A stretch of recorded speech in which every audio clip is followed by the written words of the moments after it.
Liu Kang, the fire god, got a slept on buff today. Liu Kang can now special cancel after his 1-2-1 string, but it's much deeper than that. Now there's two big things that are buffed for Liu with this change. For one, it's the creativity of his combos and cameo selections, and the other is a mind game tech auto shimmy type of play that we'll get into after the combos. He has a much wider variety of cameos he can actually use. Punishing Palm is the string that now launches. As you can see, it hits mid and it is safe on block even if it's flawless blocked. It not being punishable on flawless block is important because you can see there's quite a delay before that third hit.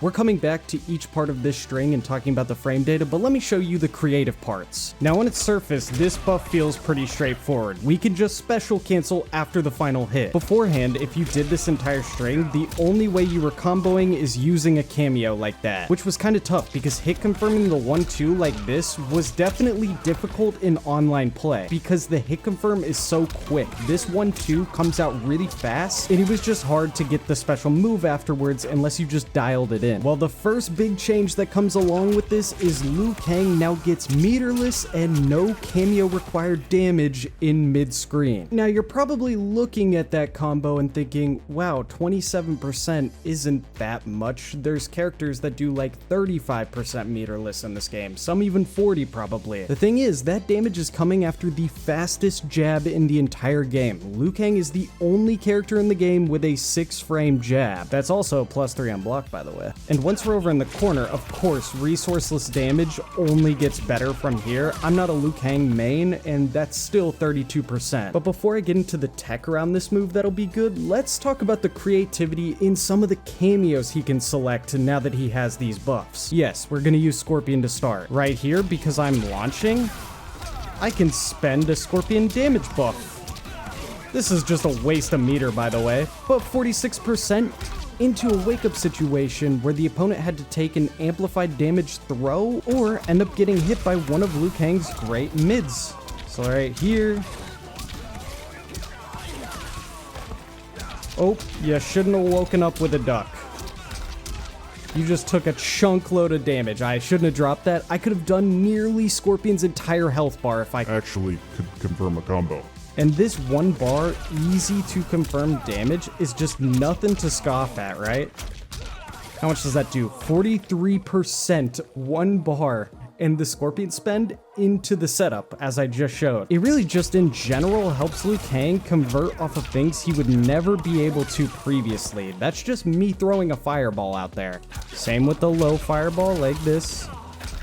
Even the back 4-3 meterless right here. I don't know why you would do this personally, but hey, you don't really have to hit confirm with Liu anymore with certain cameos. He can use a cameo like Striker that beforehand he could never save up enough cameo resource to do those straight gunshots, which is great because Liu Kang and Striker synergize. He just didn't get to use the full Striker utility because of the limitations on what he could do to launch without cameos or meter previously. Yes, along with the throw combo, you're also getting armored combos with this team. Again, I don't know the routes because I don't play enough Liu. And so it's the combos like these with the resources you saved that go absolutely insane.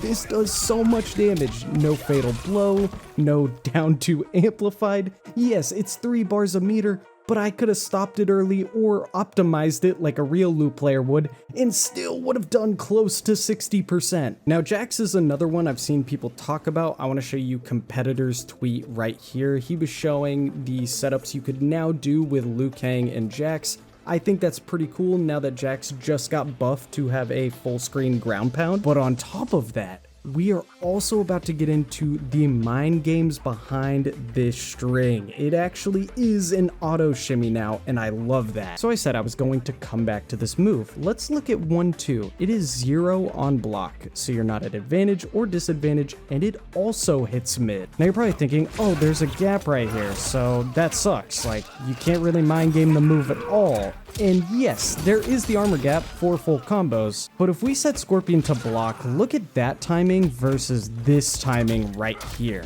this is where the auto shimmy comes into play. Because the final hit of this string right here is a mid, and the second hit is a mid, it is risky for the opponent to duck. Because of course, with it only being 0 on block, a really good strategy would just be do something like this, and we all know Liu Kang has great throw combos. And so this little gap right here that makes hit confirming after this string so easy into combos like this is the same gap that will keep the opponent's blocking right there into Liu Kang throws. But if you read a throw, you get launched. It is all of a sudden a mind game, meaning Liu gets to enforce this 1-2 right here a lot more than he could previously. And the opponent can't just throw out armor on the gap every time, because if you do that 1-2 you're enforcing and just hit block afterwards, it full launches. It's a punish. So in reality, it's the 1-2 that gets the biggest benefit from the 1-2-1 launch, because now you can actually use this in your pressure